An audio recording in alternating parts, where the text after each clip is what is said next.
உலகம் முழுக்க பாட்டாளி வர்க்கத்தை தட்டி எழுப்பியதைப் போல இந்த ஸ்டாலின் குணசேகரன் என்கின்ற மாணவனையும் தட்டி எழுப்பியது.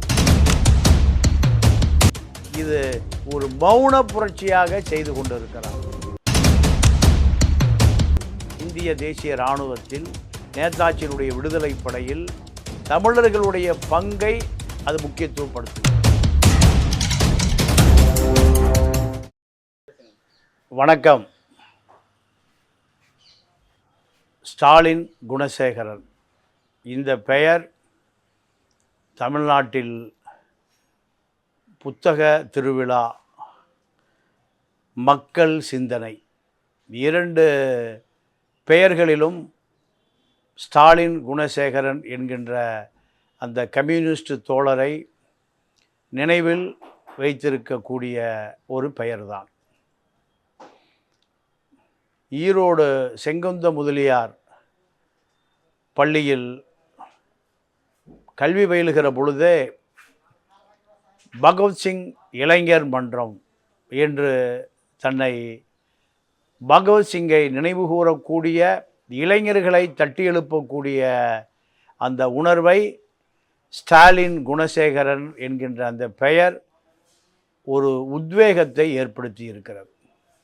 பாரதியார் மன்றம் இரண்டும் பள்ளியில் விளையும் பயிர் முளையிலே தெரியும் என்பதைப் போல பகவத்சிங்கையும் பாரதியாரையும் இவர் இணைத்ததனுடைய விளைவு, தந்தையார் வழியில் கம்யூனிசத்தை அவர் கற்றிருந்தாலும் அந்த கம்யூனிசம் உழைக்கும் தொழிலாளர்கள் காரல் மார்க்ஸுடைய சிந்தனை இந்த உலகம் முழுக்க பாட்டாளி வர்க்கத்தை தட்டி எழுப்பியதைப் போல இந்த ஸ்டாலின் குணசேகரன் என்கின்ற மாணவனையும் தட்டி எழுப்பியது.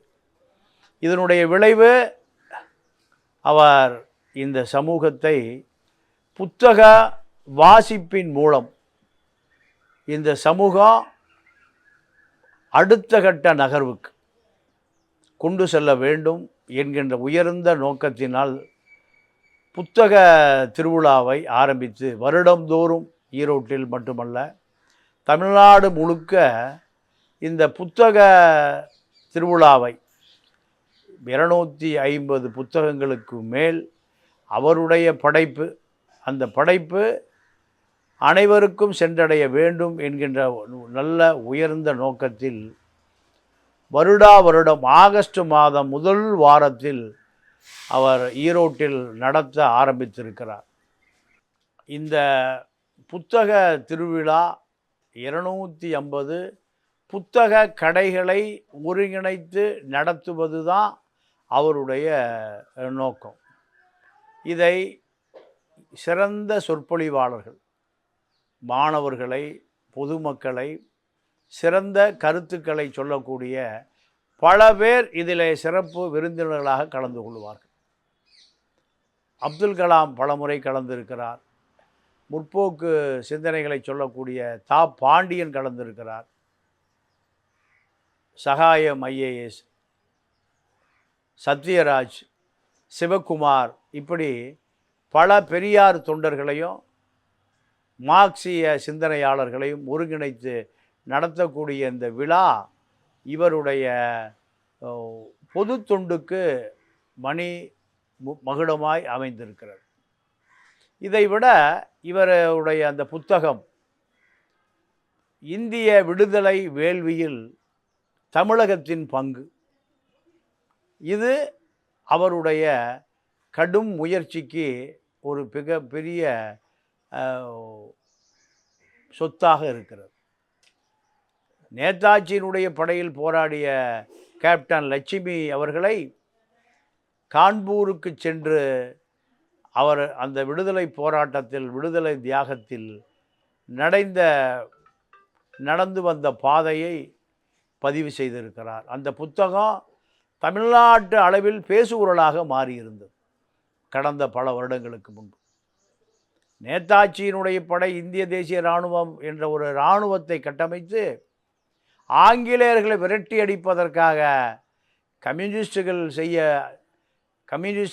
செய்ததை கம்யூனிஸ்டாக நேதாஜி செய்ததை அவர் அதை பதிவு செய்திருக்கிறார்.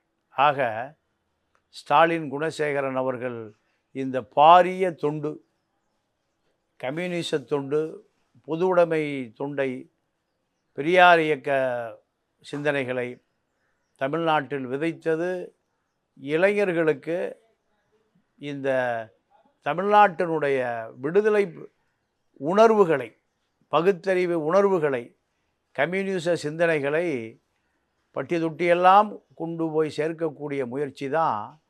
நீங்கள் அவர் 1997 ஏறக்குறைய இப்பொழுது 2025 28 ஆண்டுகளாக தொடர்ந்து அவர் அதை செய்து கொண்டிருக்கிறார். இது 20,000 உறுப்பினர்கள் நேரடியாகவோ மறைமுகமாகவோ இணைத்திருக்கிறார். பொது உடைமை கருத்துக்களும் புதிய சிந்தனைகளும் இன்று சமூகத்துக்கு அதிகமாக தேவைப்படுகிறது. மதவாத கருத்துக்கள், பிற்போக்குவாத சிந்தனைகள் எல்லாம் இன்று தலை நிமிர்ந்து நிற்பதைப் போல ஒரு பிரமை ஏற்படுத்தப்பட்டிருக்கிறது. இந்த சூழலில் இந்த புத்தக திருவிழா, மக்கள் சிந்தனை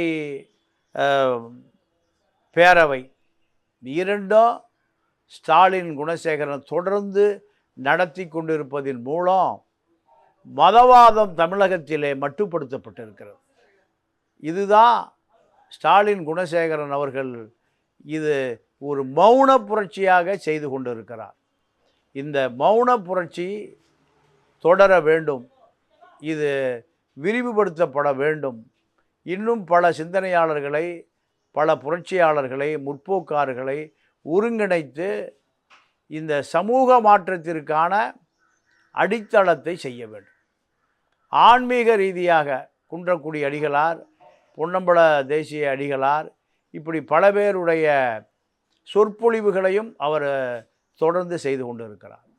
ஆக அரசியல், ஆன்மீகம், பொது உடைமை, பெரியார் இயக்கம், இப்படி மக்கள் எதை விரும்புகிறார்களோ, எதை அவர்கள்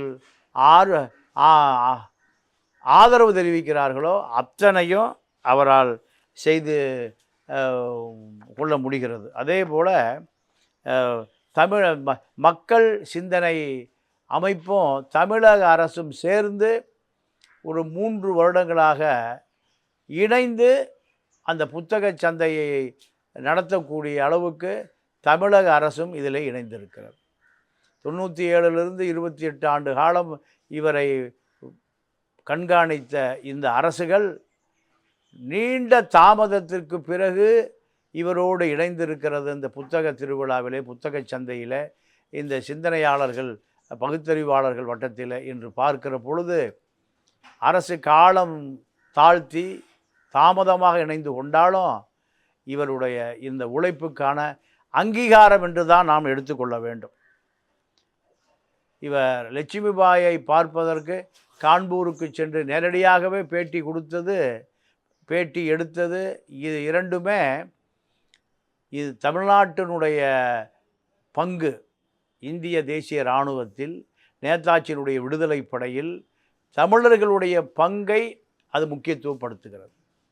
நேதாஜியிடம் கேட்கிற போது அவர் சொல்லுகிறார், நான் மீண்டும் பிறந்தால் தமிழனாக தமிழகத்திலே பிறக்க வேண்டும் என்று சொல்லுகிறார். காரணம், இந்திய தேசிய இராணுவத்தில் அதிகமாக போராடியவர்கள் மலேசியா, பர்மா போன்ற நாடுகளிலே ரப்பர் தோட்டங்களிலே உழைத்து தன்னுடைய வேர்வையும் இரத்தத்தையும் அந்த நாட்டினுடைய விடுதலைக்காக, இந்திய நாட்டின் விடுதலையை விட பர்மா, இந்தோனேசியா, மலேசியா போன்ற தென்கிழக்கு ஆசிய நாடுகளிலே தமிழர்கள் பட்ட பாடுகளை, தமிழர்களுடைய உழைப்பை பிரதிநிதிப்படுத்துவதாக அமைந்த அந்த புத்தகம்தான் இந்திய விடுதலையில் தமிழகத்தின் பங்கு என்கின்ற அந்த சிறந்த புத்தகம்.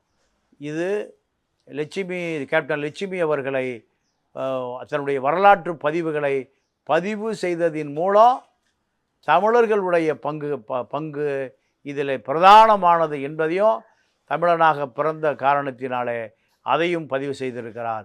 தொடர்ந்து அவருக்கு ஆதரவு கொடுப்பதின் மூலம் அவருடைய அந்த புத்தக சந்தை 280 புத்தக கடைகளை போட்டு அடுத்த தலைமுறைக்கு சிந்தனைகளை சிந்திக்கக்கூடிய அந்த உணர்வுகளை கடத்துவதன் மூலம் இவர் ஒரு அளப்பரிய பணியை செய்திருக்கிறார்.